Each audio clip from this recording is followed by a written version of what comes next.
সুন্দর, খুব সুন্দর খেলা হচ্ছে। পড়ে গেলে ঠিক করে নিতে হবে। হ্যাঁ,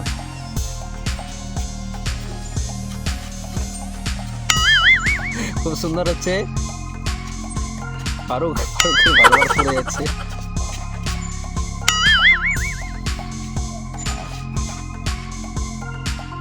কে বেছে নিয়ে এসছে? সোহেল। সোহেল একটা বেছে নিয়ে এসছে। তো সোহেল ফার্স্ট হয়েছে, সোহেল উইনার হয়েছে। সোহেলের জন্য একবার হাততালি হবে। খুব সুন্দর।